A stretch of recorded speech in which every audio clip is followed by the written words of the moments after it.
Hello, everyone. I'm Dr. Marty Ross, and this is another Conversations with Marty Ross MD tonight. This is a little webinar that you create about Lyme disease. And the way you create it is by asking questions. For those of you that are here for a first time, welcome here. Those of you that are back again, I see a number of familiar faces on the list of people that are attending tonight. So I'm glad to see many familiar faces too. The way that these webinars work, you write the questions, and therefore you create it. The way you write your questions to me is there's a chat box on the lower right-hand side of the screen down there. And you go ahead, write a question to me through there. The only thing I ask is as you write the questions, do not hit enter until the question is complete, okay? The reason I ask that is as you hit enter, if you think you're going to create separate paragraphs, for instance, it doesn't work. Because what it does is it sends many separate questions my direction, which gets to be a little complicated for me to manage from my end, okay? I am creating a recording of tonight's webinar. And so tomorrow morning, you will get an email from me when that recording is ready. It will be found on the treatlyme.net site, okay? So, which is the Treat Lyme book. You'll be able to access it there. And so if you happen to miss something tonight, feel free to or realize that you'll be able to go ahead and watch it tomorrow, okay? Tomorrow also, I will include in tomorrow's email the sign up for the next series of webinars. And I haven't figured out when they're going to be yet because the first week in September, I'm actually going to be taking a break. So normally I would be doing, or I'm going to be gone. I'm going to be taking my summer vacation finally. So I got to figure out how I'm going to plan around that in terms of the webinars, okay? During the webinar tonight, I am going to post questions on the screen so that you can see them. The only people that can see them, though, are actually the participants in the live webinar. If you happen to be watching a recording of this or listening to a recording of this tomorrow or after tomorrow, because I know people listen to these recordings at all times, if you happen to be listening to a recording, you are not going to see the questions posted. They don't show up. So I'm also going to read those questions as well, too. And then finally, last week, we had the audio did not come through that well. And so it was a technical problem that I didn't have any control of over here. It's actually this service, this webinar service actually uses something called Google Hangouts. So it was a problem on the internet and on Google's end. So I hope that doesn't happen again. Let me just see. I see some posting here. Sometimes people let me know. No, so I don't see that we're having recording problems the way that it was identified early in the webinar last week. Okay, so with no further ado, I think I'll go ahead and get started here. And we'll take as many questions as we can over the next hour, hour and a half or so, okay? I intend to go in an hour and a half. Sometimes I poop out, and if I do poop out, we'll stop early. But let's go. Oh, one last thing I need to mention. So many of you that have subscribed to the Treat Lyme book have noticed in the last 4 days that you're not getting access to the material. I am having a big technical problem with the manager of my subscription service called TinyPass. They are aware of it. They are trying to fix it, but we still are having problems. So because of that, I took the paywall down earlier today. So the site is available to be looked at. I will let you know, though, tomorrow I have to put the paywall back up so that they can still keep trying to do the fix. They got to see how it operates if they have not figured out a solution by tonight. So we are aware of it. I apologize for the inconvenience. I am trying to work on a solution, but I have to rely upon my partner in this, which is TinyPass. So hopefully we get some resolution soon, all right? But it's befuddling them, and it's actually befuddling me as well, too. So anyhow, that's what's happening there. So with that said, let me go ahead and get started here. Hello, Brenda. Let's see. Thank you, Dr. Ross. You're welcome. Let's see. I have Lyme and Bartonella. Tweaked protocol is amoxicillin 1,000 milligrams and probenecid twice daily every day. Bactrim twice daily on Monday, Wednesday, Friday, and Tindamax 250 milligram twice a day on Tuesday, Thursday, and Saturday. And only amoxicillin on probenecid on Sunday. Does this sound like a good pulse? The reason you saw me roll my eyes is I continue to be amazed at all the different ways that I see my colleagues in this field creating pulsed regimens.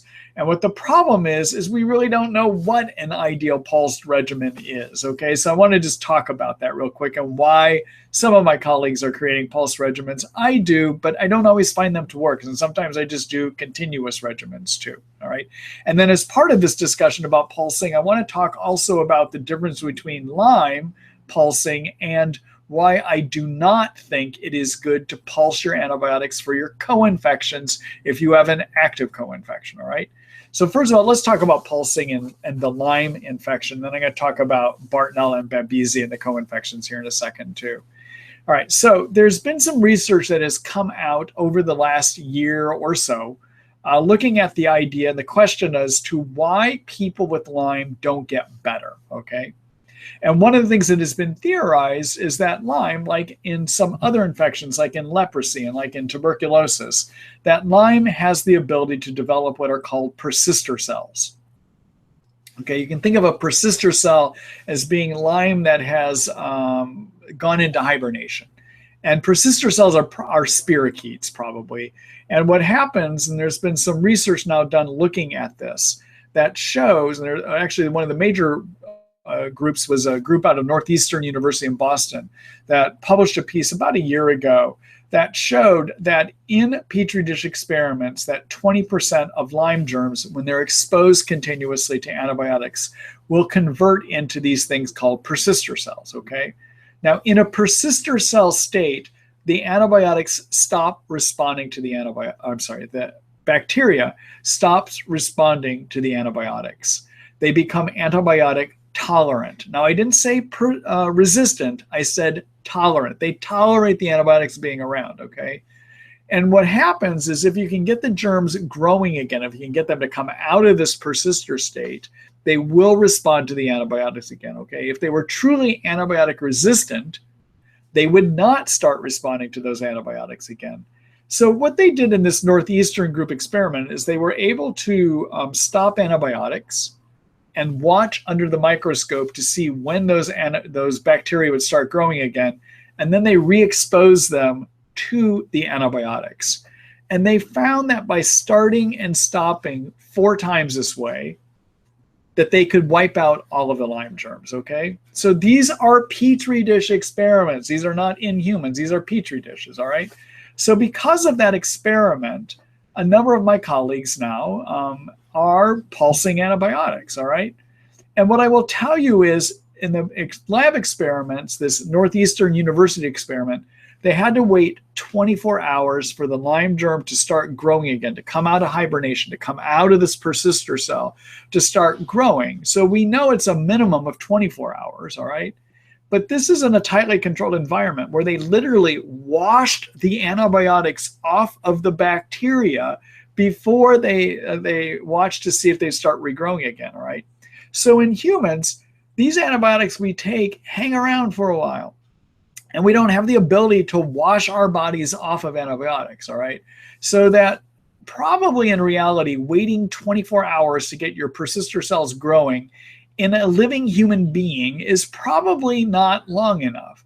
So my way of pulsing antibiotics for Lyme, if I am going to pulse, because I don't think it always works either from what I see, is I like to have people on their Lyme antibiotics for about 4 days and then stop for 3 days. Because I want to make sure I've let the antibiotics go away long enough for some of these cells to come out and start growing again, all right? So persister cells, what are they? Well, they're probably spirochetes. They're probably not intracellular Lyme, and they're probably not the cyst form of Lyme. So those of you that know my material well and also know about Lyme, you know that we think Lyme lives in you in 3 forms, okay? So it lives as a spirochete, which is that corkscrew-looking thing you see on the internet. We know that it lives in an intracellular form where it loses its covering and moves to the inside of the cells. And we also know it lives in a microscopic cyst form, all right? So when we talk about persister cells, they're probably spirochetes actually, okay? So this idea of starting and stopping antibiotics may work in a living human for persister cells, but we're not sure. No one's done studies to know for sure. Northeastern University, where they did this Petri dish experiments, they're putting together some experiments in animals right now, and they're talking about doing human studies, but again, we don't know, all right? Now, my concern with pulsing antibiotics for Bartonella and for Babesia, those two co-infections, is I don't think it's a good idea. And the reason I don't think it's a good idea is that those germs replicate every 24 hours or so. They replicate fast. Lyme, on the other hand, replicates slowly. And each germ that is in us has a life cycle of anywhere from 4 weeks to every 8 months, okay? So it doesn't matter if you stop antibiotics for a while. The germ isn't going to bloom all of a sudden with Lyme. However, with Bartonella and with Babesia, if you stop those antibiotics even for a day, the germ blooms, it grows rapidly, it reproduces rapidly. So the idea of pulsing for your co-infections, I don't think makes any sense, okay? So the Bactrim that you're taking, for instance, Brenda, is an antibiotic that I might use in my regimens to treat for the co-infection Bartonella, all right? Your Tindamax and amoxicillin here are really designed to help treat the Lyme germ. So I think it's okay to pulse them. I don't know if I agree with this pulse regimen you're doing, again, because what I said is in a Petri dish experiment, it takes 24 hours for the germ to go back into growth phase. I envision it would be longer in a living environment. So I don't think 24 hours off antibiotics is enough to deal with the persister cells that I was just talking about, all right? But if they're truly using Bactrim to treat your Bartonella, which they are, I don't think Bactrim is a good Lyme antibiotic. At least in my experience, that's not. But if they're using Bactrim to treat Bartonella, I don't think you should be pulsing that. I think you should be using that on an ongoing, continuous basis, okay? In this regimen, the amoxicillin you're using would treat spirochete Lyme. It works on the covering of the Lyme germ. The Tindamax, it would be something to use against intracellular Lyme as well as against the cyst form of Lyme. And it actually has the ability to remove biofilms, according to some of the experiments of Eva Choppy, who's done some work in this area as well, too. Okay, so those are just some thoughts that I have. But pulsing it's an article that I have yet to write, that I plan on writing. But those are my thoughts. And in fact, I'll probably include this video clip in there about the problems with pulsing.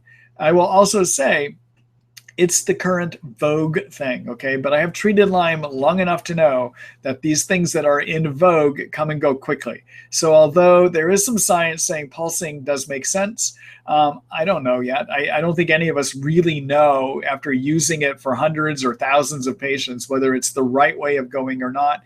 It is something I do build periodically into my treatments if continuous antibiotic treatments get blocked, okay? All right. So, Brenda, thank you for that question. And good luck to you, by the way.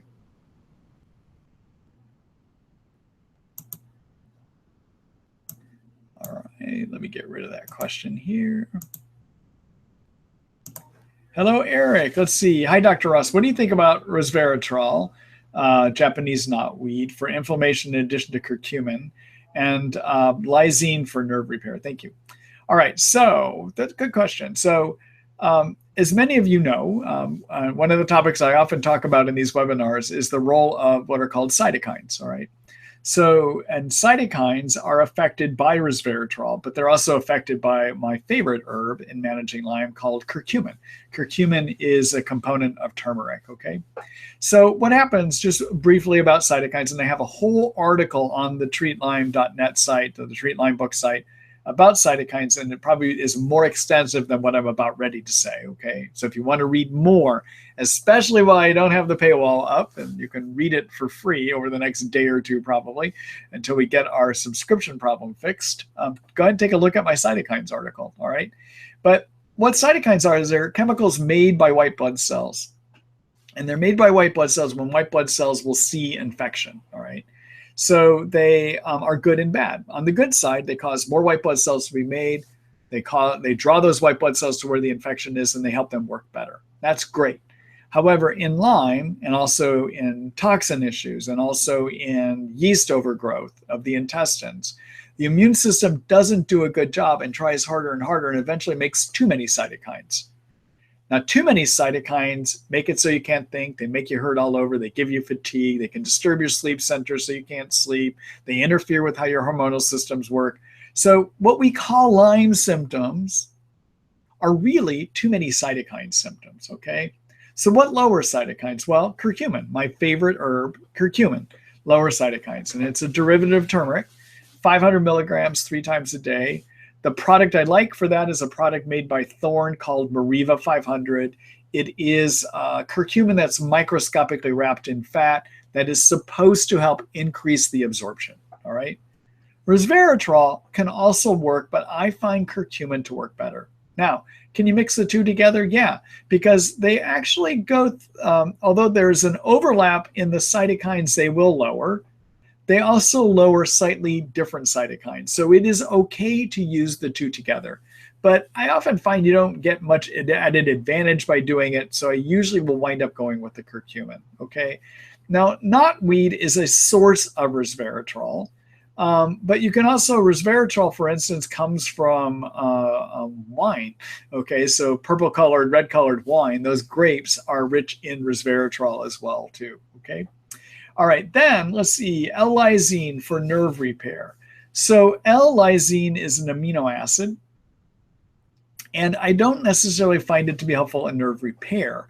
What it's useful for, though, is in preventing herpes outbreaks, okay? So it seems to help regulate the immune system and herpes viruses so that if you have HSV1 or HSV2, which is oral herpes or genital herpes, not human herpes virus type 6, which is a respiratory virus that we sometimes see people with Lyme have as well too, but HSV1, HSV2, either cold sore herpes or genital herpes. If you take L-lysine anywhere from 2,000 milligrams to 3,000 milligrams daily, one time a day, it seems to suppress the recurrence or the re-outbreaks of the herpes infection, okay? But you got to take it in the 2,000 to 3,000 milligram range. They're usually manufactured as a 500 milligram pill. So a lot of my patients and people that I see on L-lysine make the mistake of thinking just 500 milligrams is enough to prevent those herpes outbreaks, and it's not. You need 2,000 to 3,000 milligrams to do that, okay? All right. But I wouldn't use it for nerve repair. For nerve repair, Eric, I'm going to steer you towards the article that I've written about that. Let me go ahead and show it to you here. So I'm going to do a screen share. And go ahead and take a look over here at the Treat Lyme book. Okay, so we're at the Treat Lyme book. All right. And again, for a brief period of time, the paywall is not going to be active, at least tonight. Hopefully I get my problem fixed and I'm able to get that reactivated tomorrow. But if you want to look at nerve repair, I would take a look at the Brain and Nerves chapter. All right, and I would look at this article called Neuropathy Repair, Heal That Tingling, Numbness, and Pain. And I give you a variety of things to try to help repair nerves, and none of that includes using the L-lysine. Okay, all right, let me go back here again. All right, Eric, thank you for that question. All right, let me get out of here. Hello, Tracy. Let's see. Cemento-Banderol is the only protocol I have found so far that will put my Lyme in remission most of the time. How long can I take it without worrying about the BB developing a resistance? Is there a pulsing method that works? I relapse 36 to 48 hours without using it. So Tracy, there's a couple comments, and I don't know the most ideal situation for you here. I would actually probably need to do a visit with you or even one of my online consults with you, okay? So just a quick comment. Whenever you're on antibiotics, whether that's herbal or prescription, and you get worse within 36 to 48 hours or 24 hours, that probably is due to the fact that antibiotics, whether they're herbs, like Banderol Cemento, or prescriptions, many have anti-inflammatory properties, okay? So they lower inflammation. And that is the quickest effect to go away. Not their germ-killing effect, but actually their anti-inflammatory effect, all right? Now, why do I say you're probably losing the anti-inflammatory effect? Well, Lyme, the Lyme germ, replicates slowly. So if you stopped things that are killing it, it does not regrow rapidly, all right? It can take a good 4 weeks to 8 weeks before most people start getting symptomatic after they stop their Lyme germ killers.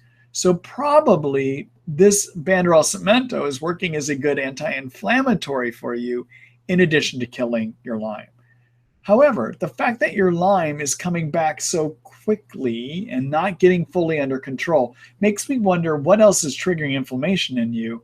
And is this really the best way of getting rid of Lyme? Or are there some other things that should be done? Are there other treatments for inflammation that you might want to try? Are there other contributing issues like mold toxicity illness or just general detox issues in general that are keeping you sick? Is there another co-infection that's stirring up all of your inflammation? All right. So I'd be glad to help you look at that, or you should make sure you're looking at that with somebody. If you want to know where to look at other things that could be steering up, or actually, let me just do a quick screen share here for you. So I'm going to show you something. All right, so I'm going to go back into the Treat Lyme book site. All right, so one way that I can help you figure this out is to take a look at my online consult page here. All right. And down here, you can fill out a form to give me information, but read how it works, read the disclaimer, and read the requirements. But basically, this is a way that I can visit with you online, okay? Not on Lyme, but online.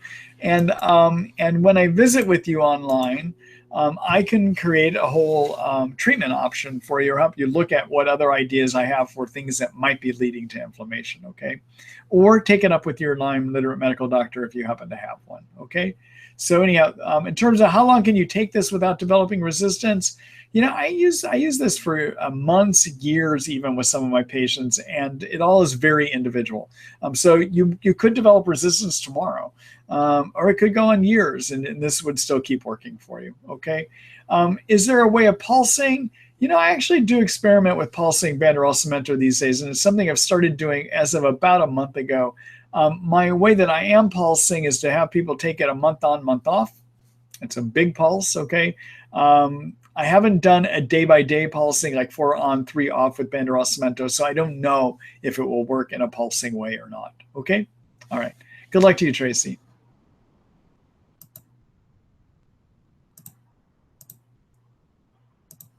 Hello, Jessica. Let's see, is there a way to test how well the mitochondria is working? Blood test or urine test? Do you find that organic acid tests are reliable, or do you find them helpful? Okay, so there are panels that you can do to test for mitochondrial function, and what they're basically measuring are the amounts of various organic acids found in what is known as the Krebs cycle, okay? So inside mitochondria, fat and sugar are burned through a bunch of chemical reactions into a type of cell fuel called ATP. And the chemical reactions that create ATP is called Krebs cycle, all right? And so you can actually measure some of those chemicals, the organic acids, and if they're low or elevated, it can give you a pattern as to whether you might have mitochondrial dysfunction or not. I haven't been totally impressed with the accuracy of those studies. I just actually will go ahead and do a trial. If I've got somebody that has low energy, I'm about 6 months into the Lyme treatment, it's not budging. Often I'm going to just go ahead and do mitochondrial repair work. And the way that I like to do that mitochondrial repair work, there are about 3 or 4 things that I might have a person take. And you can read about those in my mitochondrial repair article. I'm just going to go ahead and show that to you, but I'm not going to go into it now because you can access that and read it, okay? So let me show you where you'll find that, though.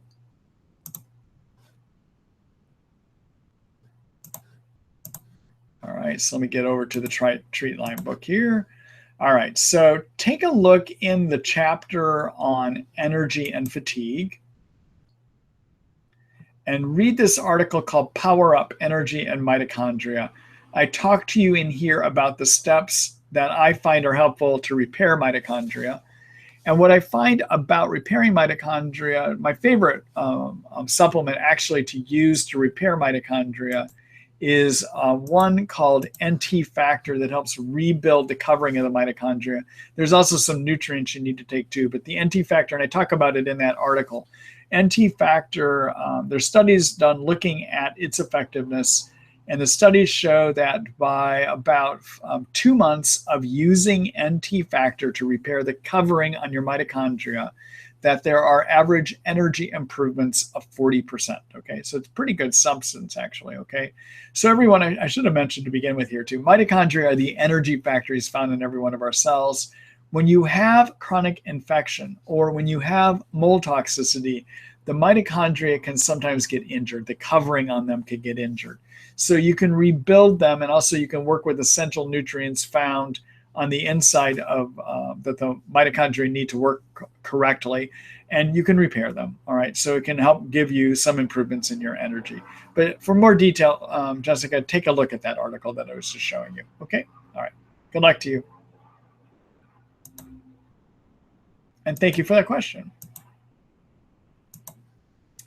Hello, Deborah. Let's see. Hi, Dr. Ross. Is getting glutathione in Myers cocktail do any good for me getting it once a month? I just don't feel any different with the oral glutathione. I take alpha lipoic acid. I haven't felt good taking Cystoplus. Thanks so much for doing these webinars. Okay, so Deborah's mentions in her questions a variety of ways that you can raise a chemical called glutathione. So let's talk about what glutathione is and what it does. All right, so glutathione is the master reparative antioxidant that is produced in every one of our cells. It's a very strong antioxidant, okay? And it's made inside of every one of our cells to repair cell damage. So our cells are constantly fixing themselves, okay? It can even repair some of the damage from Lyme, all right? Now it's made also in high concentrations in nerve cells and actually in your liver. And in the liver, it's used to help detox. So glutathione is also the master detox chemical made in the liver, all right? Another thing that glutathione can do as a very powerful antioxidant, it has the ability to lower oxidizing agents that trigger cytokine production, okay? So it's also useful at lowering those cytokines I was describing tonight and helping with bad Herxheimer reactions, all right? So what am I going to use glutathione for? Well, I might use it to regulate cytokines, although my preference is to start with the curcumin I've mentioned earlier, okay? But I'm going to use it, if that's not working well, I may add glutathione in, all right? The other thing I'm going to use it for is if I've got someone with liver inflammation as a result of being on antibiotics or being on medication, I might use it to help with that. I might use it for people that are having detoxification issues because it is the main chemical used by the liver, all right? And because it repairs damage, especially nerve damage, I'm going to use it as part of my nerve repair protocol, all right? So those are the reasons to use glutathione. Okay, now, glutathione can be taken orally, and when it's taken orally, you need to use a variety that is microscopically wrapped in fat. And that is because glutathione is easily destroyed in the stomach. And sometimes, even when you use the liposomal glutathione, which the product I generally use is something called Tri-Fortify Orange, made by a company called Research Nutritionals. But even when you use the glutathione in a liposomal variety, sometimes it's still destroyed in the stomach and doesn't work for people, okay? So then, the other ways you can get glutathione in is you can either work with the building blocks that your cells use to make glutathione, and those building blocks are ALA, alpha lipoic acid, okay, and the Cystoplus, which is N-acetylcysteine. Those are two building blocks for glutathione. And so sometimes that can help, okay? The other ways to get glutathione in is either to do IV administration or to breathe it in, to do what are called nebulized treatments, all right? So nebulizer, when you breathe in a medication, it's a way of getting it into the bloodstream because it can get absorbed into the blood vessels around the lungs, and that's a way of getting a high blood vessel concentration. Another way is the IV, okay?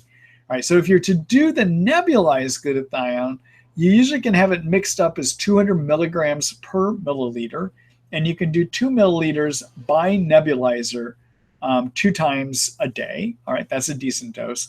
If you're to do it IV, I might have a person do it once or twice a week, actually. So your once a month, I don't think is an adequate amount to be doing, all right? Anyhow, you can read more about glutathione. If you had a hard time following that, let me go ahead and show you where you can look here. So just like most of the things I talk about, I've written an article on it, okay? So to look at the glutathione article, you can find it either in the detox chapter here, also because it's part of brain and nerves, you can find it here. And because it's used to lower cytokines, you can find it here in the Herxheimer cytokines chapter, okay? Or you can go ahead and just use my search function here. So I have a whole search page, and we'll just go ahead and type in glutathione, see what comes up here.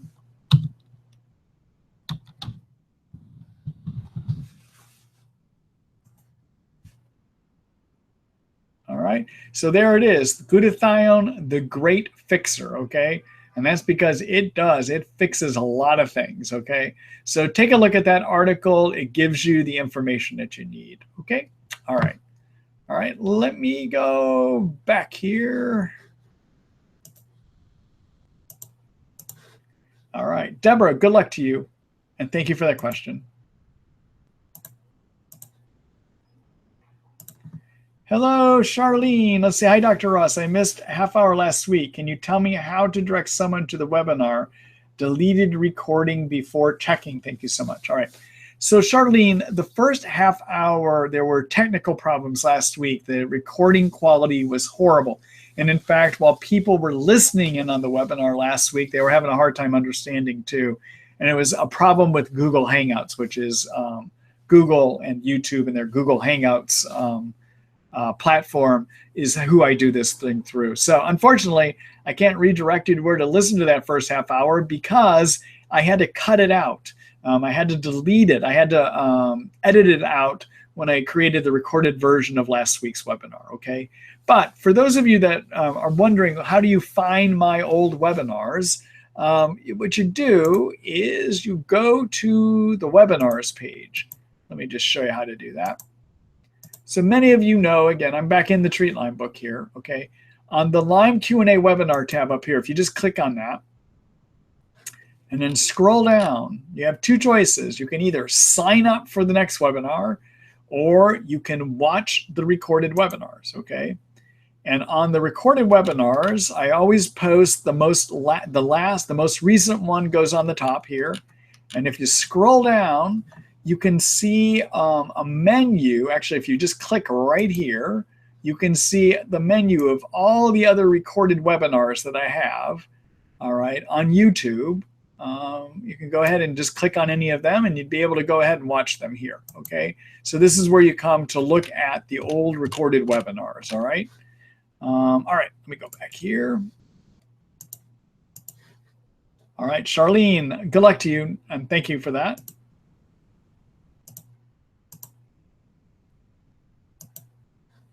Hello, Jan. Let's see. I was treated by real time or tested by real time and was off the charts for mold 2 times to 20 times the overload amount listed. What do you use to get rid of the mold toxins? Thanks so much for your work. All right. So, Jan, if you want to look more at this, I will tell you. But in terms of options, and if you want to read more about it, take a look at my article in the detox chapter called Lyme and Mold Toxins. Okay. Lyme and mold toxins. All right. All right. So, according to the work of Dr. Richie Shoemaker, who is a family doc out in Pocomoke, Maryland, on the shores of the Chesapeake Bay, Richie's developed this whole elaborate science that shows that about 25% of all people have a genetic programming error where they're not able to remove Lyme and or mold toxins once they get into us, okay? So to understand how that happens, I want to explain how things are supposed to work, and then I'm going to talk about what happens in a person that has this problem, and then explain what do you do about it? What do you do to get rid of them, okay? So in most of us, 75% of us, our immune system will see a Lyme toxin or a mold toxin once it gets into our blood system. And the immune system is going to tag it. It's going to identify it for removal, okay? Once that's been tagged, it goes to the liver. The liver sees that it's tagged, and it will transform it from a fat toxin into a water-based toxin. And as a water-based toxin, it gets moved out into the intestines through the bile system and our bile duct and our bile glands, and it gets moved out into the intestines and mixes in with our poop because it's water-soluble, and we poop them out, and they don't bother us anymore.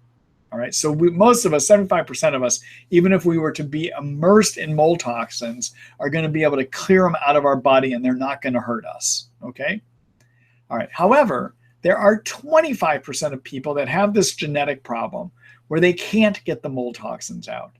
And what happens in that situation, the immune system sees a mold toxin, sees a Lyme toxin, but it doesn't tag them. All right, doesn't identify them to be cleared. So they then go to the liver, not identified to be cleared. The liver does not change them from a fat-based into a water-based form. They get moved out into the intestines, still as a fat-based form, and in the intestines, then they get reabsorbed again. They get taken back into the bloodstream, okay? So literally, you're going to swim in your toxins. You're just not going to get rid of them, okay? So what we can do is we can grab hold of those toxins in the intestines. And to do that, we use fat binders, all right? The one that Richie Shoemaker talks about, and when many of us have the most experience with, because it's the strongest, is to use a fat binder that is actually designed originally to remove cholesterol. And that fat binder is called cholestyramine. And this is based on Shoemaker's work. Okay, now there are other things you can use too. The strongest again is cholestyramine. The next strongest thing that I see in my practice is to use fractionated pectin powder, which is a natural substance. Okay, pectin comes from apples. It's a soluble fiber, and I find that's probably about 80% as potent as the cholestyramine. Probably coming in at about 40 to 60% as potent of the cholestyramine would be to do zeolite or to do bentonite clay or to do charcoal, okay? And I know some of my colleagues like to use something called chlorella. I think that's like just throwing your money away. I don't think chlorella works at all right? So now the cholestyramine is the strongest, but is the most problematic to use. And the reason it's problematic is it binds everything, okay? It binds your medicines, all right? So what you have to do when you take cholestyramine is you have to stop your medicines and supplements 30 minutes before you take it. And then you can resume taking your medicines and supplements 2 hours later. The ideal time to eat is a half hour after you take your cholestyramine then. All right. And the reason that's the ideal time is whenever you eat, it causes your gallbladder to contract where all these toxins get stored after the liver moves them out of the liver. And your gallbladder will contract when you eat, squeezing all these toxins out into your intestines about the time that cholestyramine comes by, okay? Comes by the opening of the bile system into the intestines, all right? All right, now there's a couple other, all right, now I want to warn you, the pharmacist actually puts a label on your bottle that is really hard to do. And that pharmacist will tell you that you shouldn't have any medicines or supplements 4 hours before you take your cholestyramine through 4 hours after you take cholestyramine. Ignore the pharmacist. You just can't use cholestyramine that way and be able to actually live life and get your medicines and supplements in, okay? So half hour before you take cholestyramine through 2 hours after, you want to stop your medicines and supplements, all right? All right. Now, the other problem with cholestyramine is it can lead to constipation. And so for that reason, it's hard for some people to take too. One way around that is to just take a lot of magnesium at night, upwards of like 400, 600 milligrams at night, to help with that constipation that can develop too, okay? Now, the cholestyramine to work effectively, you're gonna wanna build up to almost 2 or 3 times a day. Shoemaker would say 4 times a day, but that's really hard to do in the world of Lyme.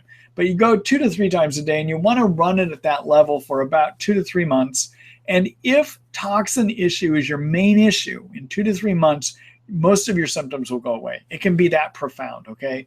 Now, that mold toxin issue can look just the same as Lyme disease looks because both mold toxins and Lyme trigger too many cytokines, okay? So those toxins trigger cytokines and can look just like Lyme, all right? Now, the genetic test that you can do is a test called an HLA-DR test to see if you have this predisposition. But I have found even when you have the genetic profile of having this problem, you may not have it. And if you don't have the genetic profile of this problem, you can still have it. So I will just experiment. If I think I've got a person with a mold toxicity issue, I'm going to experiment by just using the cholestyramine for a good 2 to 3 months, okay? Now, if you cannot tolerate cholestyramine, another option would be this fractionated pectin powder I mentioned. You also want to do it as 1 scoop 1 time a day for about a week. Then you go up to 1 scoop twice a day for a week. Then you go up to 1 scoop 3 times a day. Same way you would do the cholestyramine, okay? And but it doesn't have all the timing issues. You can take other things with it. and it does not lead to constipation. Okay? All right, so I want to just show you a couple of things here by way of doing a screen share here.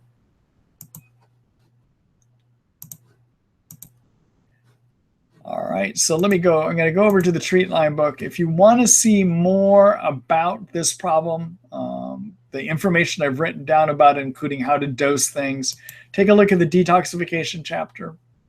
And then you're going to want to look under the Lyme and mold toxins, a Lyme bite, okay? And in here, I actually have an old recording from a previous webinar that you can take a look at here, all right? All right, and then in terms of what are you going to take? So this is Marty Ross MD Terrabrook ND supplements, okay? I maintain a supplement store so that I make sure that my patients have access to high quality supplements. The ones that we choose here, the products that we choose here and the brands that we choose here are ones that as we investigate, we think they have the best possibility of having the most active ingredients. And also we choose supplements, I've chosen supplements here that will not have harmful artificial fillers in them, okay? So they tend to be safer, all right? So in terms of how do you find things, well, you can look by medical problem or you can look by manufacturer, all right? So in terms of medical problem, you can look for this fractionated pectin powder under the detoxification, and where it is right here, fractionated pectin powder, okay? So this is where you can find that. But I did want to show you this because this is where you can find any of the supplements that I've been recommending tonight, okay? All right, Jan, thank you for that question and good luck to you.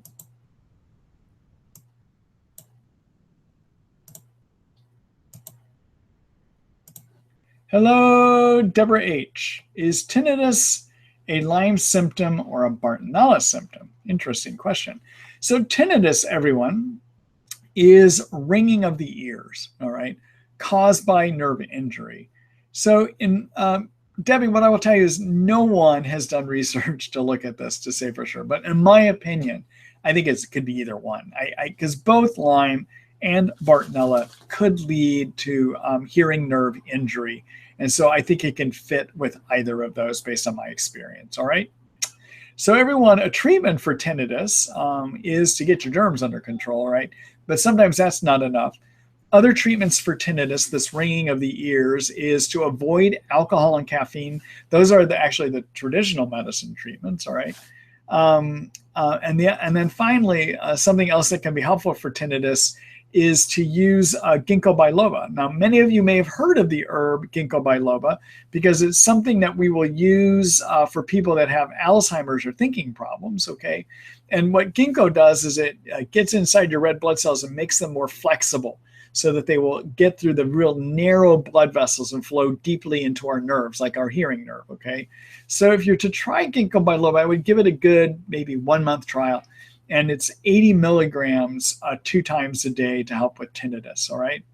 Other things that you can try, sometimes acupuncture can help with it. Another thing that can help is a type of osteopathic treatment called craniosacral therapy, which is basically a way of putting light pressure around the brain by somebody that's trained in doing this that creates changes in the pressure of the spinal fluid that can help create a healing reaction, okay? And the amount of pressure used when they place their hands at different places is only 5 grams. I mean, this is light pressure, all right? I've had training on how to do that. It can be pretty profound. It can create some really great changes. But usually you need to find a physician or a massage therapist that has been trained in how to do the craniosacral therapy, all right? All right. Thanks for that question, Debbie.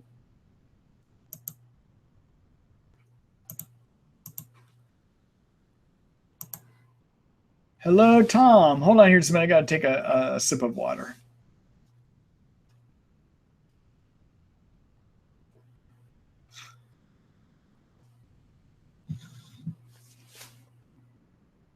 Hold on here. Mr. Thor, what you doing back there? So that I bring my Basenjis to work. And they're telling me it's time to go. So Thor's starting to wander around back there. You may start seeing them bounce around. Sometimes they will. I've got two of them here. That was Thor that I just called over, and then Halo is laying over on my exam table here right now with a forlorn look, like, please, can we go home and walk? But they know we'll eventually be able to do that. So anyhow, that's Thor and Halo. All right, so let's see. Hi, Tom. Let's see. I have chronic Lyme. Have constant lightheadedness, tinnitus, muscle pain, and muscle weakness with overall fatigue. Antibiotics have not helped. I ordered Banderol Cemento. How much time should I give them? And do you ever use minocycline with cat's claw alone? So to answer your question, yeah, I sometimes will use prescription minocycline along with cat's claw. I don't know if it gives any other advantage to anything else, but yeah, I have been known to do that. Okay. So Banderol Cemento, if it's going to work, usually I'm going to give it up to about 6 months to see if it's going to make a difference. Banderol Cemento, everyone, Banderol is Otoba bark extract. Cemento is cat's claw. They're the brand names given by a company called Nutramedix. I have seen that they can help in my practice about 85 to 90% of the time, and I find that they can help even when prescription antibiotics do not work. Research has been done looking at these. The research was done by probably one of the people doing the most novel Lyme disease research in the country right now. Her name is Eva Shapi, S-A-P-I. About 5 years ago, she did some petri dish experiments where she grew Lyme, and then she looked to see, she would expose the Lyme to various prescription antibiotics, as well as this Banderol Cemento. And it really caught my eye when I saw the results on the Banderol Cemento. They each individually can kill all three forms of the Lyme germ and remove biofilms. But when she put the two together, there was a whopping kill, greater than you might expect. And these two together got rid of about 100% of biofilm, better than anything else she tested, including antibiotics. And so it caught my attention, all right? Now, prior to that, I had only seen that individual herbs would work to kill Lyme maybe about 40 or 50% of the time. But these two really did catch my attention, and I find they help about 85 to 90% of the time. Tom, the other thing that I would steer you to taking a look at, I'm going to do a quick screen share here to show you that. So, Lyme is a really complicated illness, as you all know. And there are many factors collectively that add together to make it so that a person may have a hard time healing, okay? So those things that cause a person to have a hard time healing, there's a number of them, all right? And so I call Lyme disease a total load phenomenon illness, right? So when you're not getting better, there's a number of things you might want to address, all right? So there's a whole chapter I've written called Can't Get Better, Do This, all right? And in here, just take a look. I've put together all the articles and things that I would say to do, all right? But take a look. I put them all together. So there's a variety of things. I'm not going to read it all here. You can take a look at this later, all right? So look in the Can't Get Better, Do This chapter, okay? It may be more than just killing germs. There may be something else that you're missing that's keeping it so that you can't get well. All right, let me go back here. All right, Tom, thank you for that question. Good luck to you.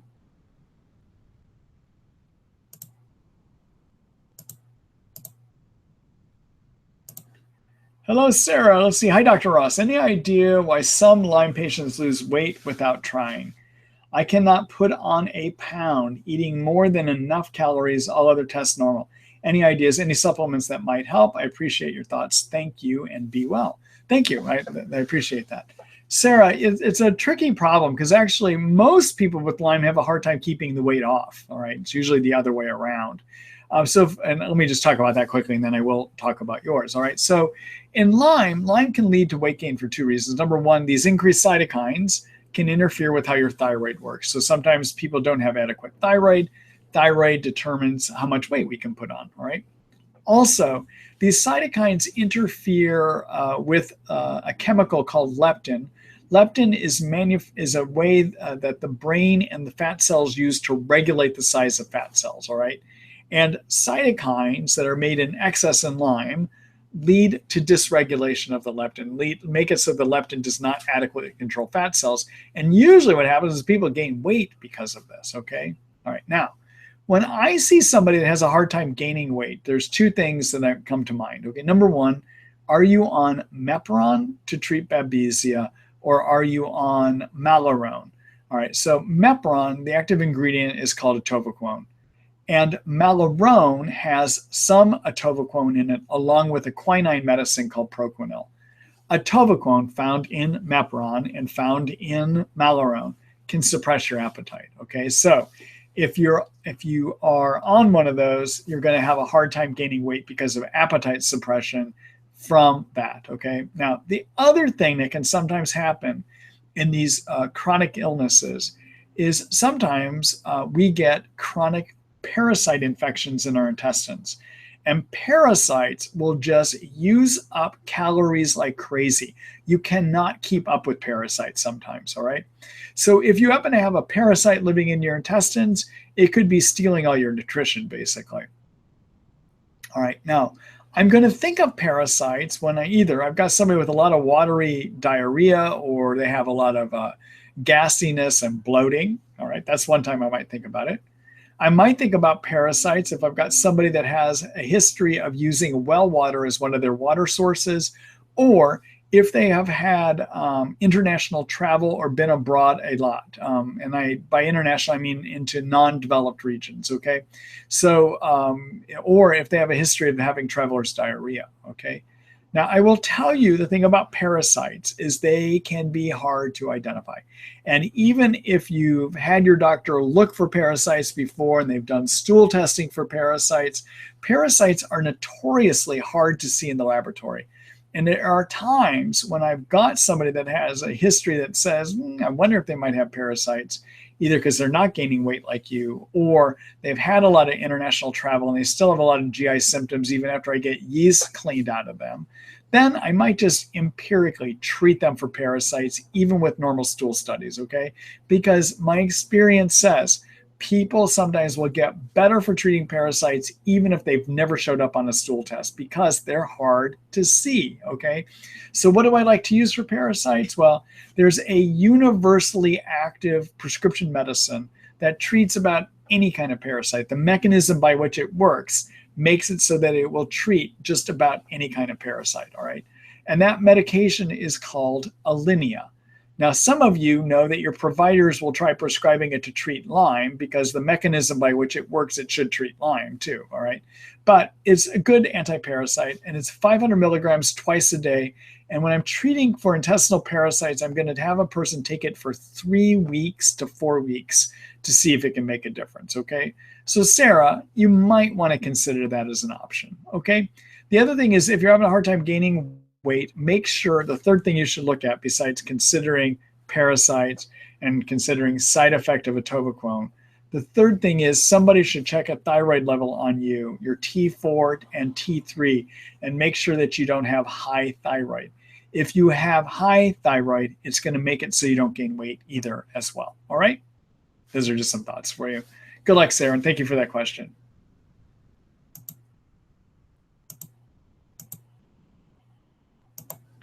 Hello, Val. Hi, Dr. Ross. My husband is being treated for chronic Lyme, Bartonella, and Babesia. We are noticing that he experiences rapid desaturation and resaturation oximeter readings 99 to 85 and back to 96 or 97.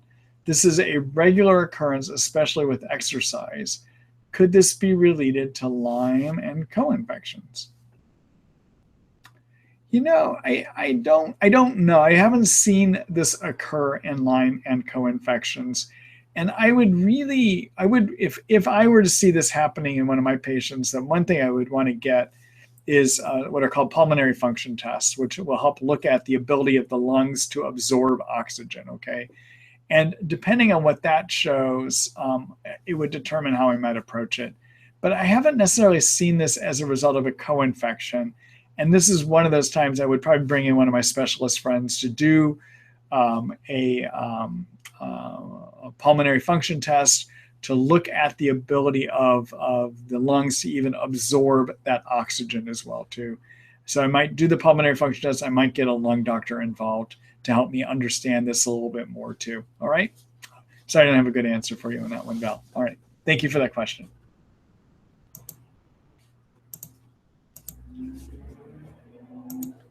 Hello, Samantha. Let's see. Hi. Do you think that the far infrared sauna blanket works as an additional treatment for Lyme?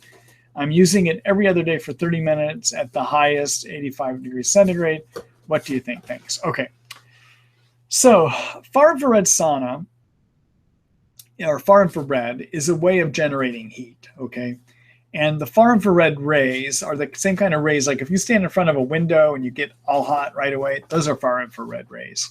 So far infrared is a light source, and that wavelength, the far infrared range of wavelength, light waves, has the ability to superheat you equally from the skin surface down to about 2.5 to 3 centimeters deep, okay? Now that's a little bit different than a regular sauna where you go into and the skin surface gets heated, but then the degree of heating dissipates. It goes down with a gradient. The deeper you get in, the less heat that is there, okay? So one of the advantages of far infrared sauna is you get this deep heating. And when you deep heat, it causes your blood vessels to dilate open. And when the blood vessels dilate open, then you get better antibiotic movement deep into your tissues, okay? So one thing that infrared sauna can do if you're on antibiotics is it gets better, deeper tissue penetration of your antibiotics, so you get better killing, okay?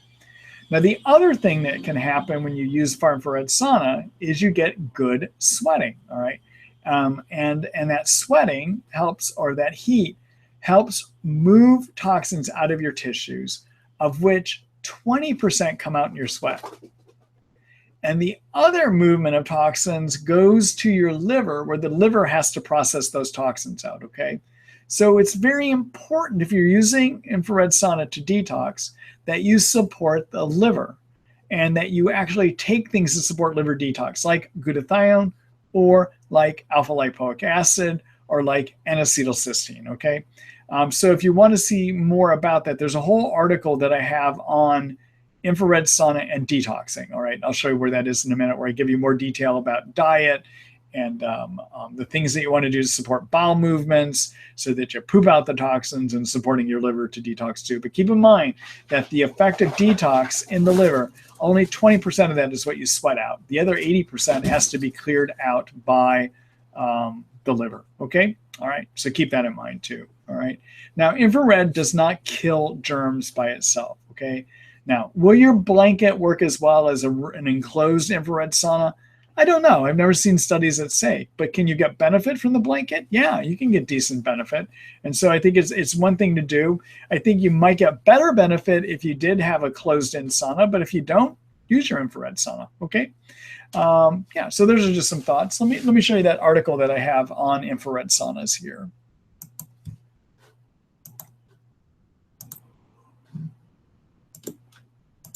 All right, so let me go. I'm going to go look at our chapters here again, and let's look under detoxification. And there is an article called Far Infrared Detox More Than Sweat. Okay, take a look at this. I talk about why diet is important and fiber is important if you're going to do it. Talk about glutathione. Anyhow, just take a look at this. I talk about why it's important to do a lot of other things besides just getting in the hot room, the hot blanket or the hot room. Okay, all right. All right, Samantha, thank you for that question. Good luck to you.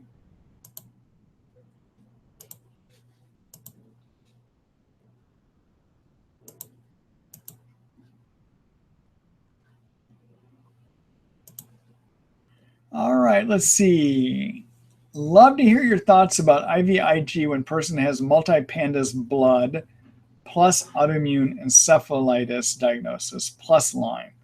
Appears this may be why not getting well with Lyme protocol. Have MTHR plus HLA blood work positive on low dose naltrexone at 2, going slow. Thanks for all you do. So IVIG, IV immunoglobulin type G, can be helpful in Lyme, can be helpful in pandas, can be helpful in this encephalitis that you're describing. It can be, okay?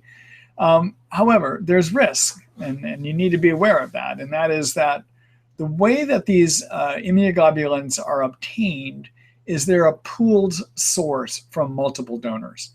And even though the blood of those donors is screened for things like HIV and other infections, it's still possible you're going to pick up some infections from these sources, okay? When you do the IVIG, you may actually have immune reactions. You may get temperature spikes. You can get a reaction of your body reacting against somebody else's IG too, okay? But it could help. What I will tell you is there's no good studies to know what percentage of the time it helps. But if you're blocked in all their forms of treatment, it might be something to consider, okay? All right. Thank you for that question, Lori.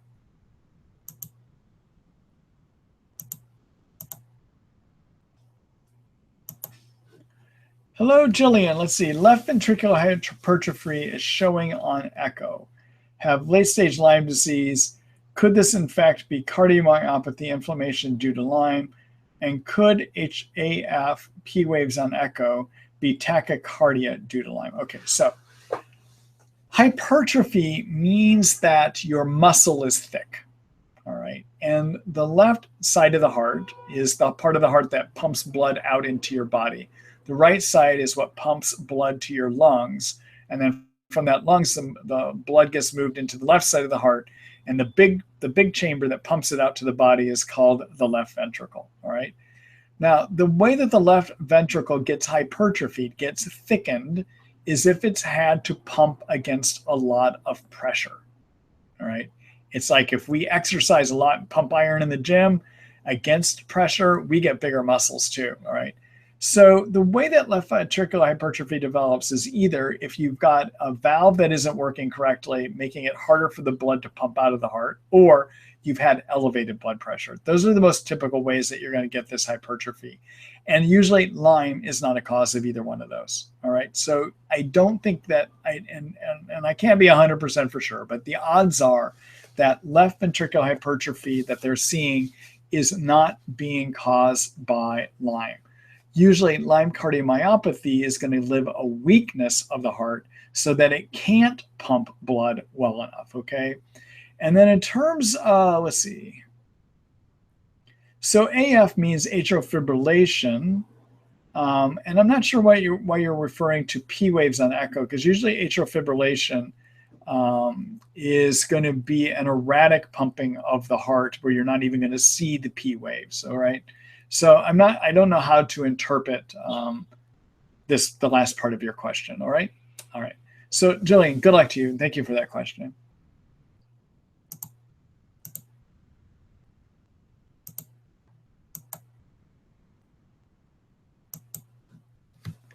All right. Hold on here just a minute. Let me get a sip of water.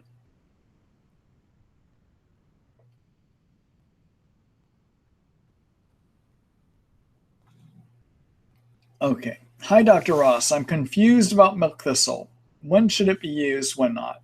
Can you talk about its effect in phase 1 and phase 2 detox? Thank you. All right. So generally, I don't like to use milk thistle, and let me try to explain why.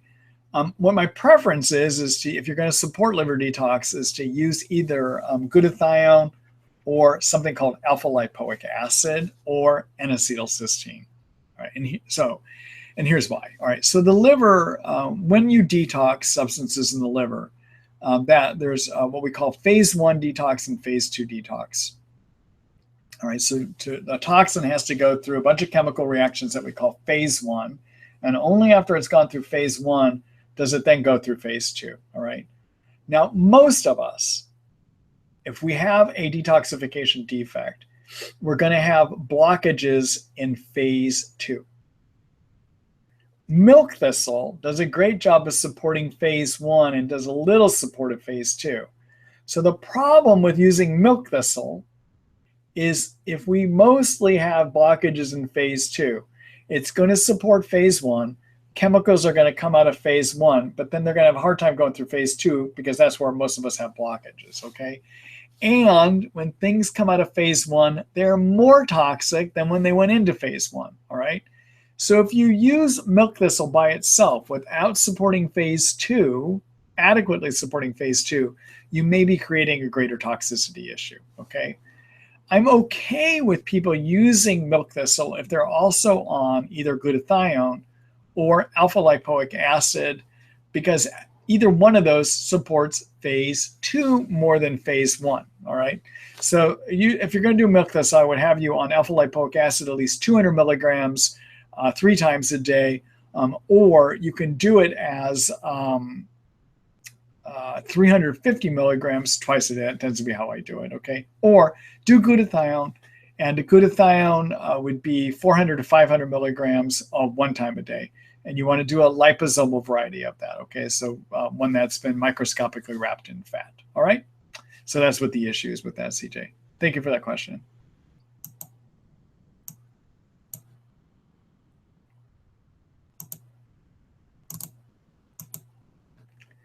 All right. Hello, Kelly. Let's see. Have had Lyme for 2 years with terrible head pressure. Can you reverse any? Can you, I think you're saying recommend anything for relief? Thank you so much.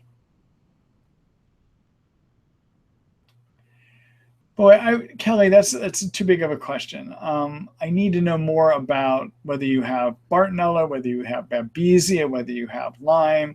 Are you a person that's been exposed to a lot of toxins? I can't answer that without more detail, actually. So the way I could help you would be to take a look at my one-to-one medical consult. I'd be glad to visit with you online and see if we can come up with a solution or answer that question. Okay? All right. Thank you for that question. And good luck.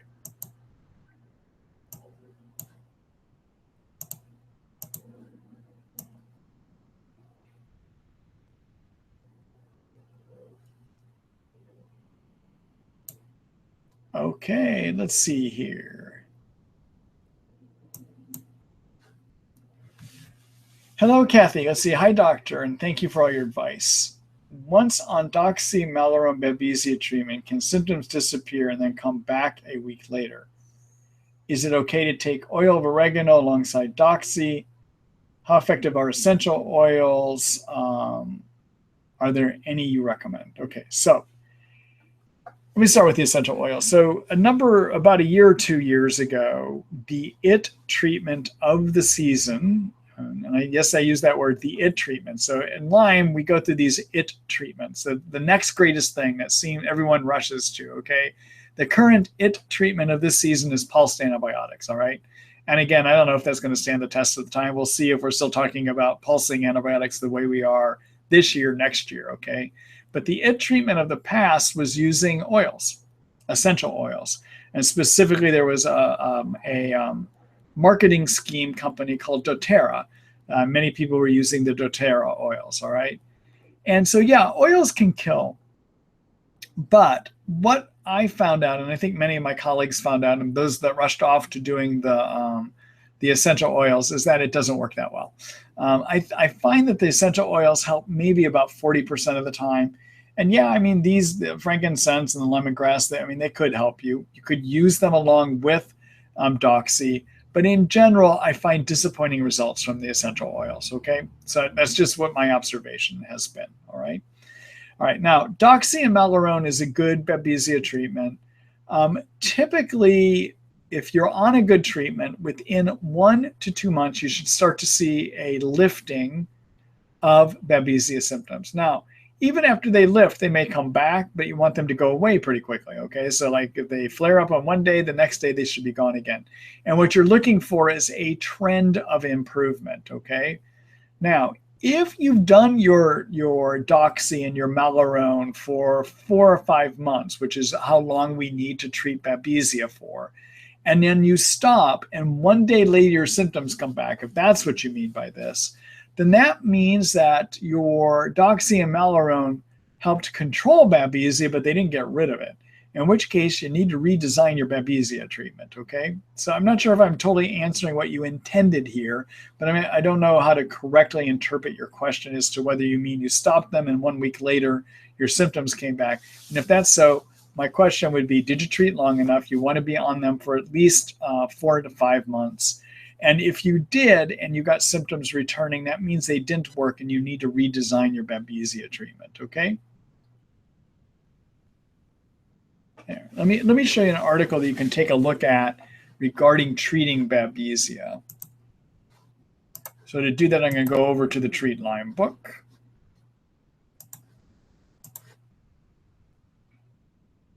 And I'm going to look under infection treatment plans.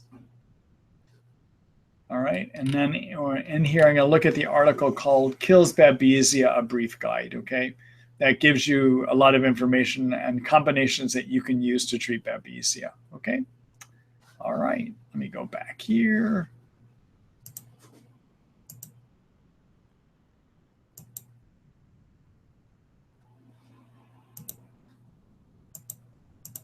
All right, so Kathy, good luck to you. I hope that gave you some insight. And I'm sorry if I didn't fully understand your question. I'm not quite sure if I'm answering that first part the way, responding to what the question actually is.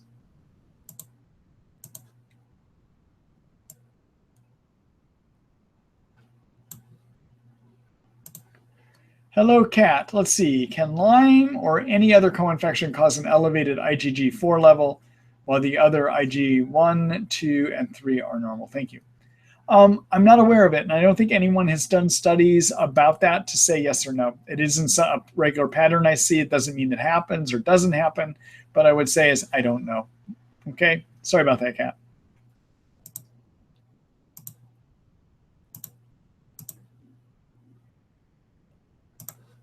Hello, Sue. Let's see.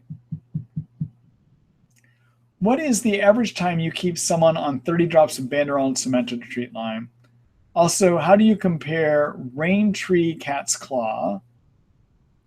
And if just as good as the drops, would the dosage be equal to 30 drops? Again, thank you for sharing your knowledge. So Sue, I'm not familiar with the Rain Tree Cat's Claw, so I'm not able to directly comment, okay? I prefer using the Cemento. It's a product I know how to work with, and I have a good sense that it's a high quality product, basically, all right?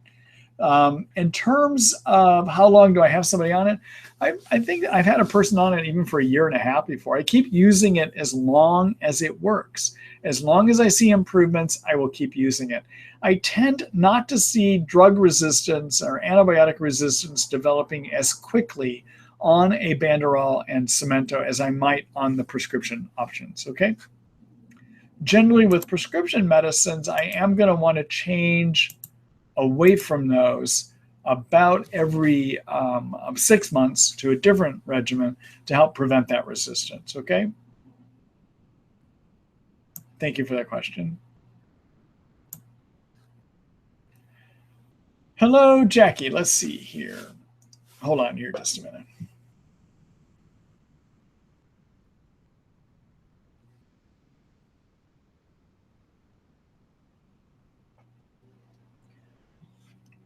Let's see. Hi, Dr. Ross. My question tonight is about the impact of Lyme on the brain long term. Have improved in many ways, but still have sleep issues with strange dreams. I feel like this is due to brain injury affecting me, but could it also be supplement related? Tried magnesium and L-threonate recently.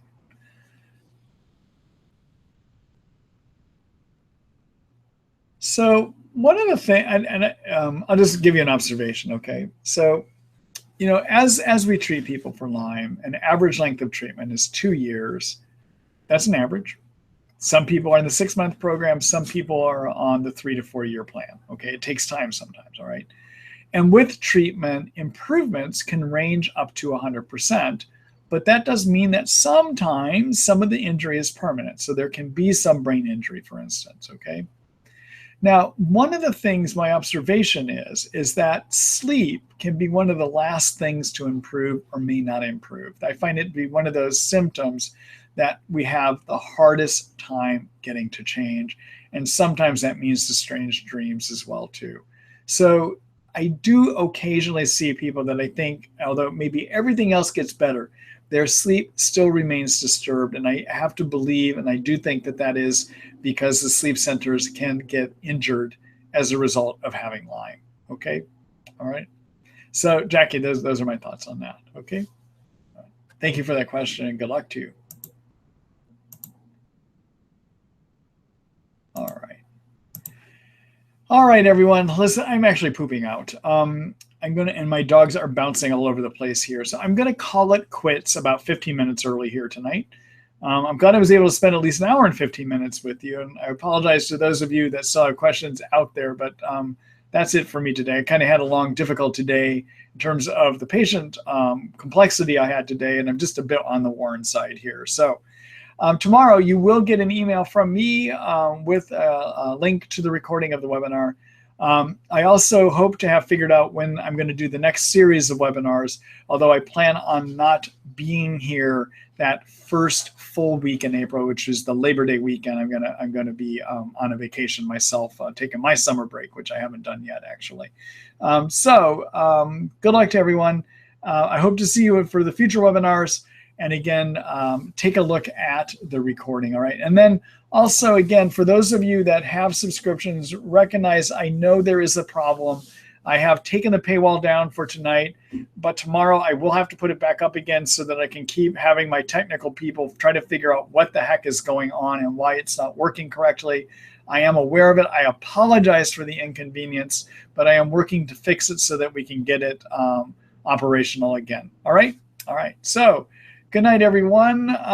In a minute here, I'm going to take you over to the Treat Lyme site, okay?